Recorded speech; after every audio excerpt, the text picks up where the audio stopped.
Fábio Fares, prazer falar contigo novamente. E tem uma expressão aqui, né, que o Jerome Powell acabou citando, que gerou um certo arrepio aí na espinha de algumas pessoas, quando ele falou que a recente alta da inflação pode ser transitória, né?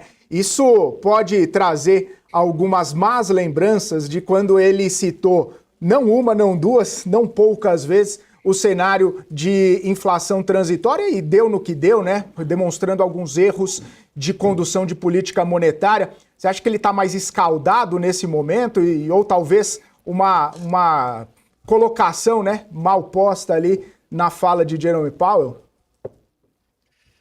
Olha, Felipe, transitório vindo da boca de qualquer membro do Fed é de causar arrepios, porque a gente sabe que eles não sabem a diferença de transitório para permanentemente alta, né? A gente viu a pastelada que fizeram lá atrás. Ele está jogando o jogo dos dados que ele tem, porque ele tem que ficar com uma carta na manga, que é justamente a entrada das tarifas, dia 2 de abril.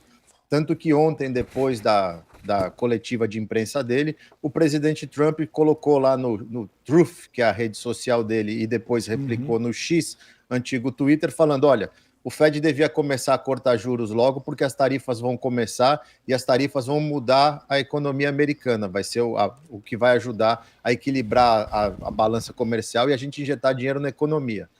O Powell tem que ficar um pouco cauteloso com isso, porque a gente pode sim ter uma inflação marginalmente mais alta. Eu não acredito, olhando para tudo que a gente vê aqui no dia a dia, que a gente vai ter uma inflação subindo, mas ela não vai cair tão cedo. A gente vê pelo posto de gasolina, que é um bom termômetro do petróleo, o petróleo nas mínimas há um bom tempo e a gasolina continua perto de $3 o galão, aqui no Texas, onde é um lugar que a gasolina costuma ser muito mais barata. Então, enquanto essa gasolina não cair mais e esses repasses começarem a acontecer, essa inflação deve ficar por aí onde está, a não ser que desacelere mais consumo e atividade, o que está mostrando que não está tão devagar assim, porque os indicadores antecedentes ainda mostram expansão. Ô Fábio, chamar o Van Dijk aqui para conversa, quero ouvir sua percepção também, viu, Van Dijk? Principalmente com esse termo aí, o transitório, e aproveitando o gancho do Fábio, né? Algumas cutucadas de Donald Trump na condução da política monetária. Bom, primeiramente, bom dia, Fábio, é um prazer estar aqui com você, sempre muito habilidoso na sua análise. Eu quero chamar a atenção a um ponto que é extremamente relevante, que são as expectativas de inflação medidas pela Universidade de Michigan. Eles têm um índice, e a expectativa de inflação para os Estados Unidos para esse ano é de 3,9%. A última vez que nós tivemos uma expectativa desse nível foi há 35 anos atrás, em 1990. Quer dizer, o número é muito preocupante. O Fed ainda não conseguiu convencer o mercado, nem as pessoas, que ele será capaz de trazer a inflação em linha com a meta de 2%. Um PCI de 2,8 está muito mais próximo de 3 do que está de 2. E isso vai apertar muito. E já existe indício de uma certa desaceleração econômica nos Estados Unidos.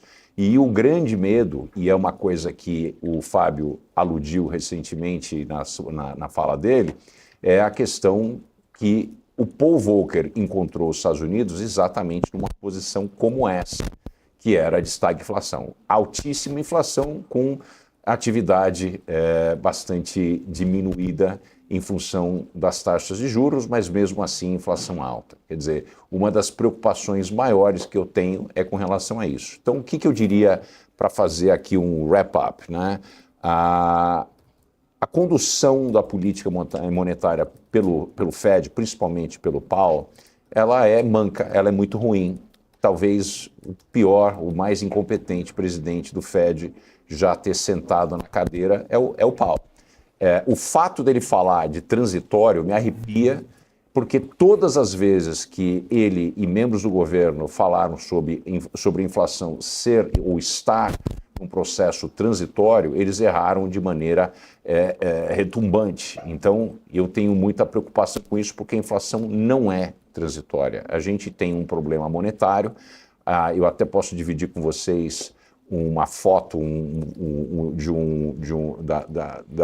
da base monetária dos Estados Unidos que é arrepiante só de ver o que vocês vão ver. É um crescimento vertical nos últimos 10 anos. Então, a minha preocupação é que eles ainda não entenderam que inflação é um fenômeno monetário e que precisa ser lidado dessa maneira e tem que trazer essa inflação para baixo. Então, corte de juros para mim esse ano só se o Fed for irresponsável.